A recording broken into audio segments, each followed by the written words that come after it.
Hello? Okay. And go.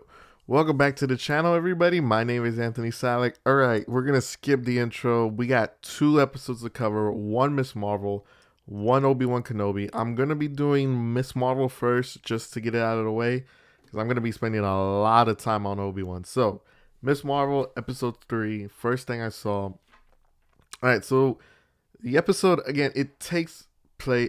Obviously it catches up with the show. We learn that the bracelet, we get a little bit of backstory in it, in that it takes place, it's kind of hard to explain. So a group that was related to Kamala Khan's family was trying to find it in order to use its power to return to their home. Uh they have a specific name for their group, which I do not know right off the top of my head. But the main thing is that they're trying to get home by using the bangle. That's what it's called, actually. I finally learned about it. They use the bangle, and because Kamala Khan is the only one who can use it, now they have to sort of use her in order to get back home. And it really kind of ties in with, okay, these are going to be the villains, but they're also going to be trying to, you know, they're trying to protect Kamala, but their main intention is that they're trying to hurt her as well by forcing her to, you know, make a pathway back home, which is really, really interesting. I don't know if these are going to be the main villains because I believe there were other villains via like leaks that were also supposed to appear, which, if that's true, I mean, here's the thing. I've said it before, but Marvel movies tend to lack villain progressions, right? There's only a few villains that I feel like are in the category of great villains, and the way that they're sort of um, building up and developing this group, I don't even know what you call it, but it's really sort of kind of taking a slow route, like a really, really slow route. Like we're already halfway through this series, and we only have the introduction of the main group. So, which leaves 3 more episodes for, again, whatever they're gonna do with these villains. I really hope that they get more like development in these next 3 episodes, but at the same time they also have to focus on Kamala and her friends, her family, etc. So we'll see as the series goes on. But then the episode also catches up with a big thing of the wedding between Kamala's brother getting married to his wife, and it was actually pretty cool. I mean, this is actually, and I did notice this earlier, the show itself, this show, whether or not you like it or not, there's one thing you have to admit.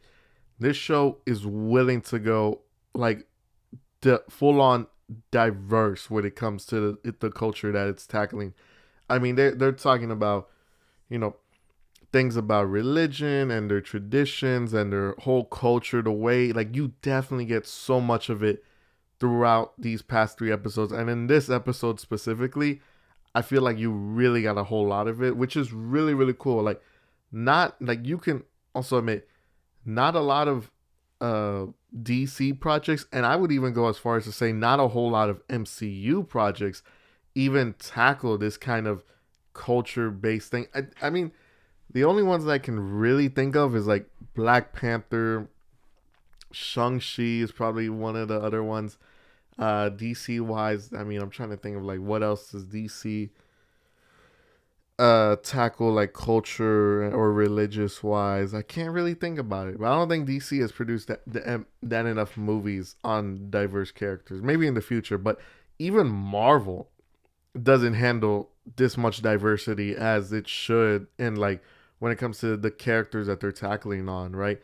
We got a little bit of that when it came to Moon Knight, when it came to when it came to Mark's Jewish culture and whatnot. Like, we got a tease of that, but in Miss Marvel, you actually see like full blown like everything about it, which is really, really cool. It definitely does um, make the show more fun in its own way. Also because it's also tackling its own audience.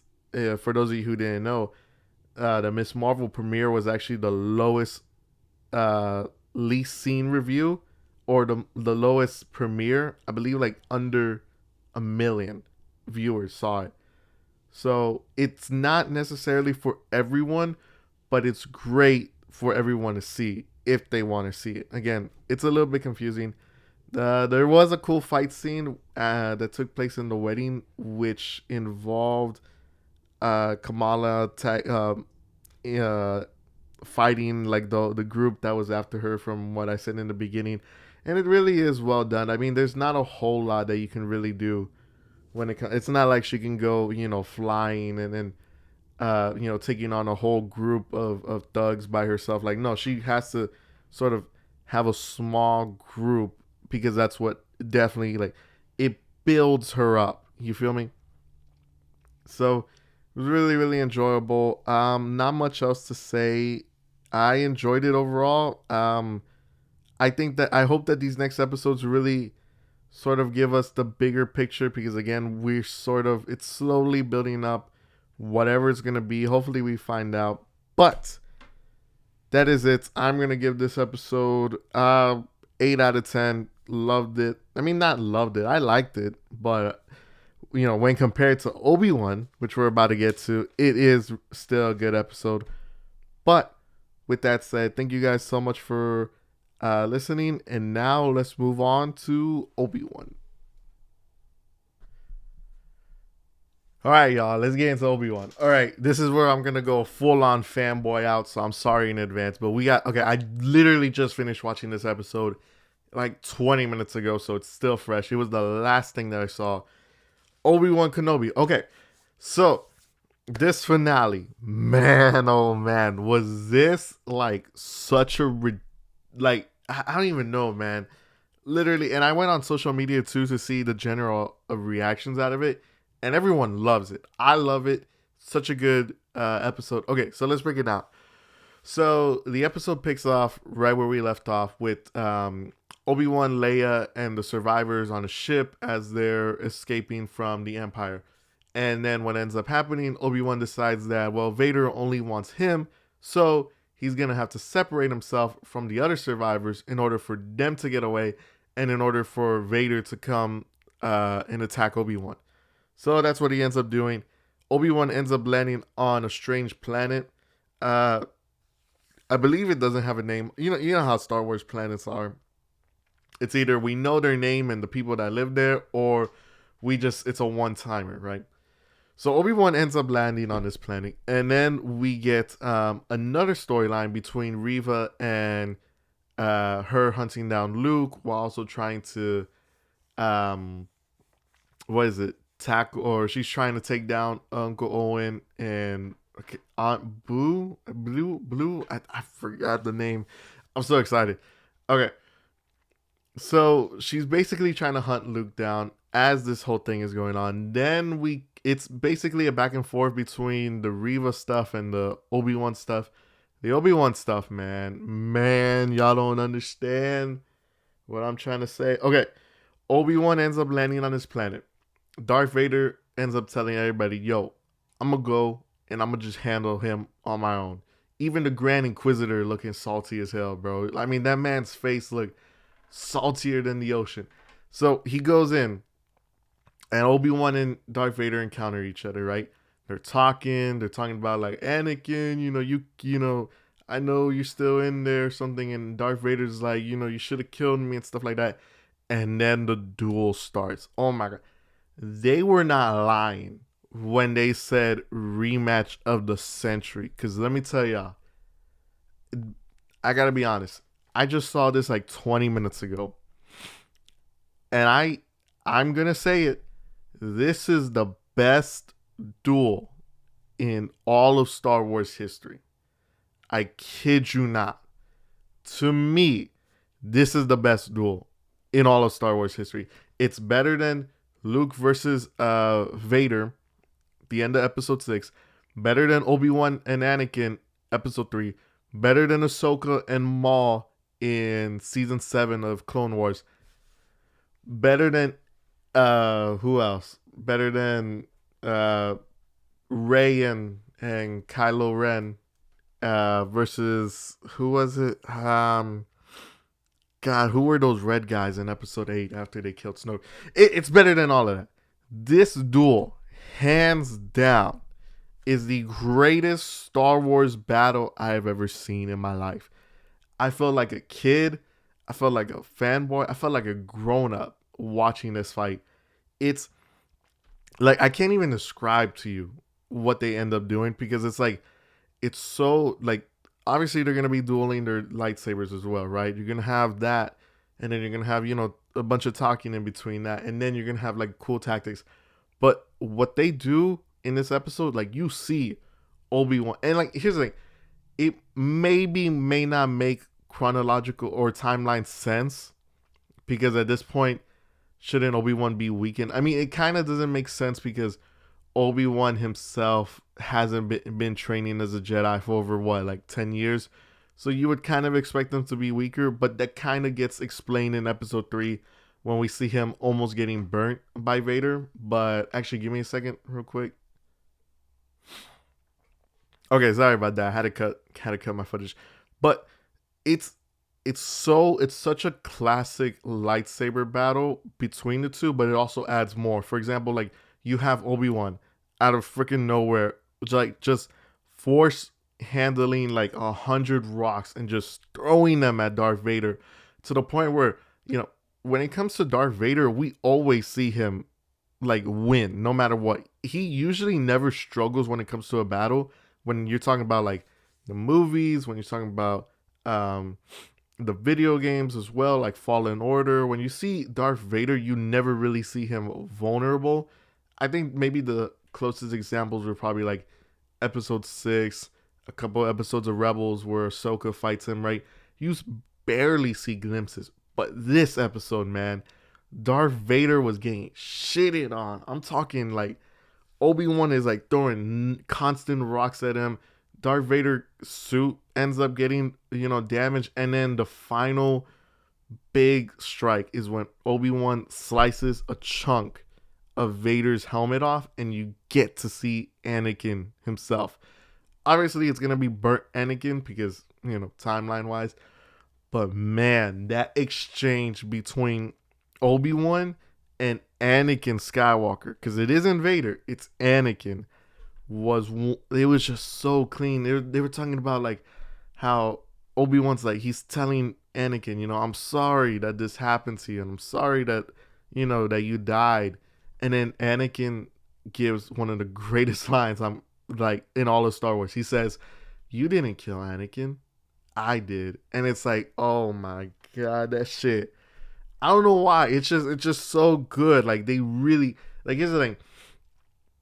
If episode 4 or if the original trilogy never happened and this is what we got, like imagine if the prequels came out first and then this series came out after, this would have been like the greatest thing ever. It still is great, but obviously we know what ends up happening in the future. We know that Vader kills Obi-Wan. We know that Vader gets redeemed at the end of episode 6, right? So there still is that, oh well, we know what happens. But man, while watching this episode, I was like, what's gonna happen next? Even though I knew what was gonna happen next.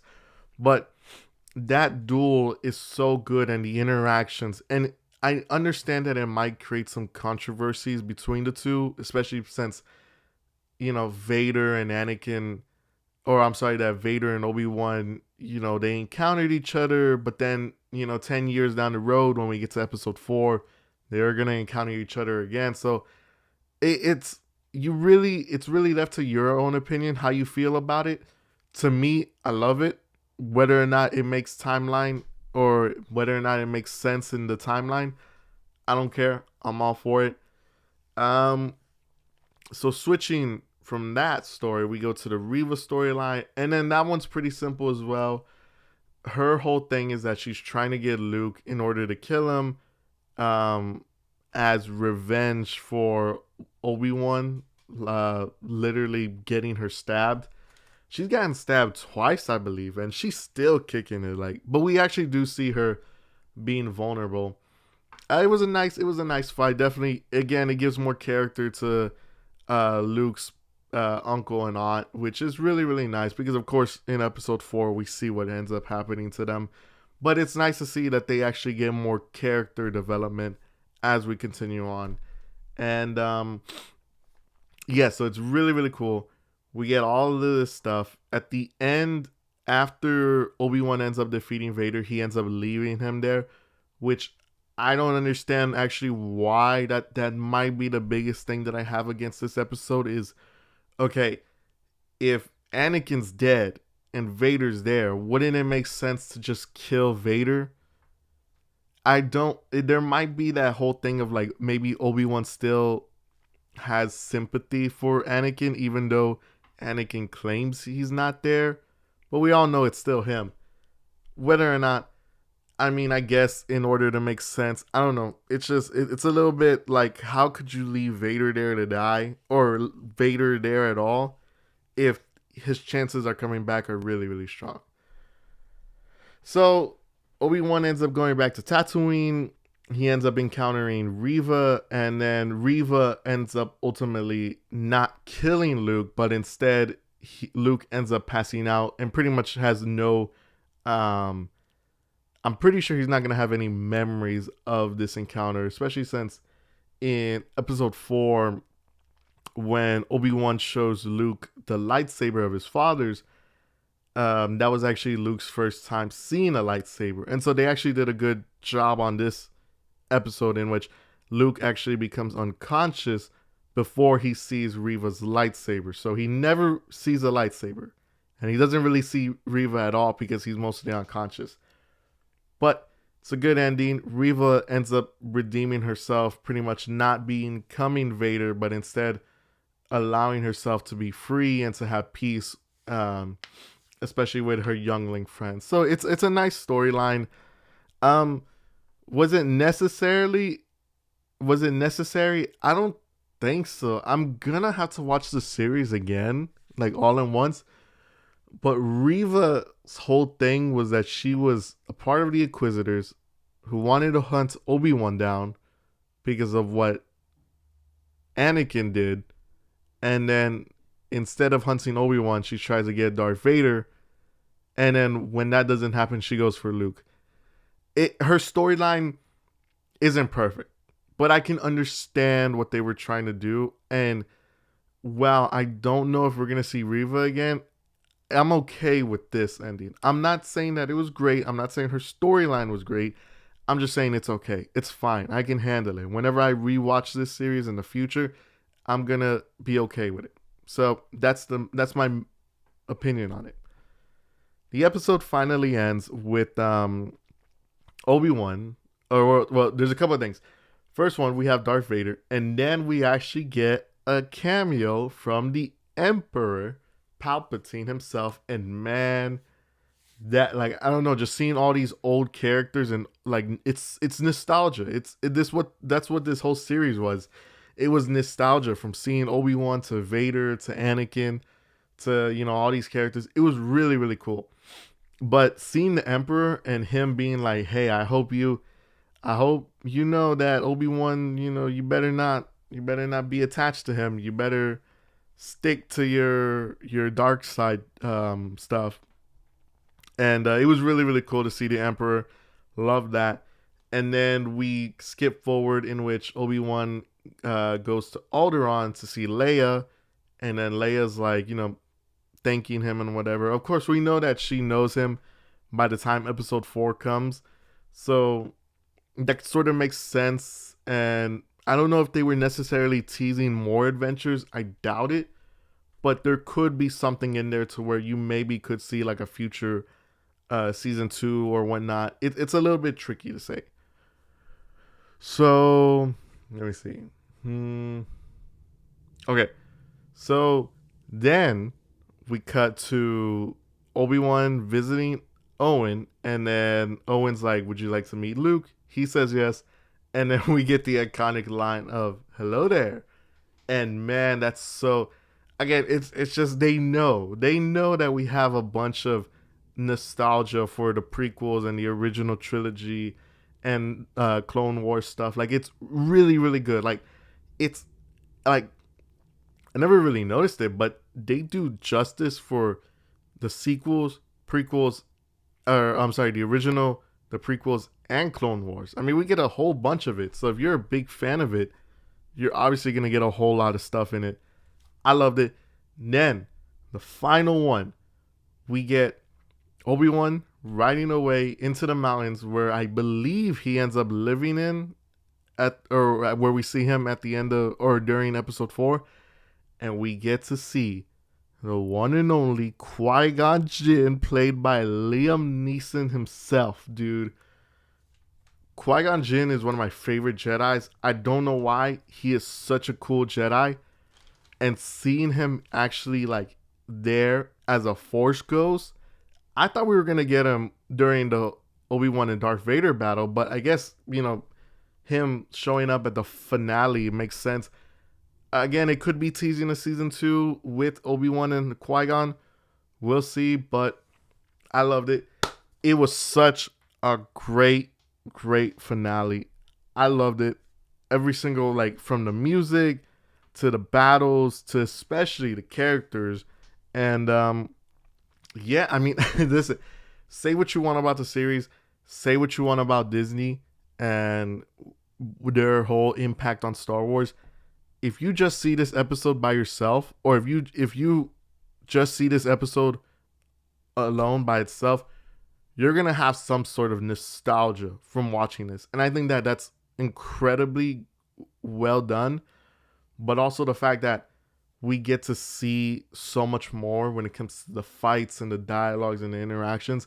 It's a perfect blend of nostalgia with actual storyline of its own, which, it's beautiful. It really is. This is what Star Wars is meant to be. It's supposed to be the storytelling, the characters, the fights, the actions.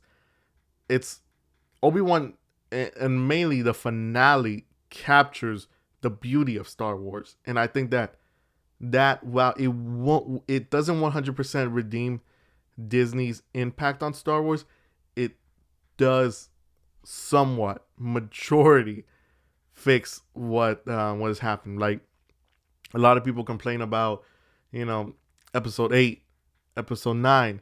A lot of people complain about Solo.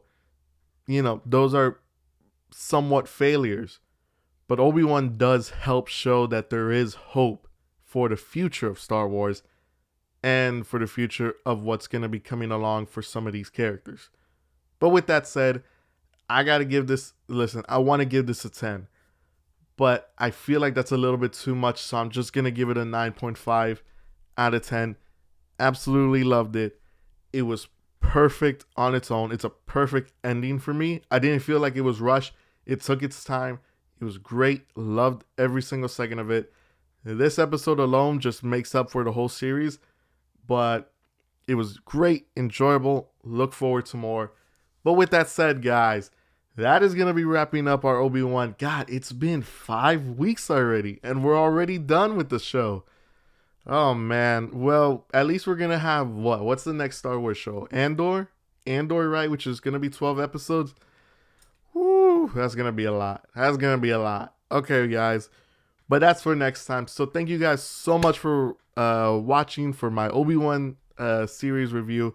So thankful for everybody who's been listening. If you guys did enjoy, please be sure to leave a like, comment, and subscribe.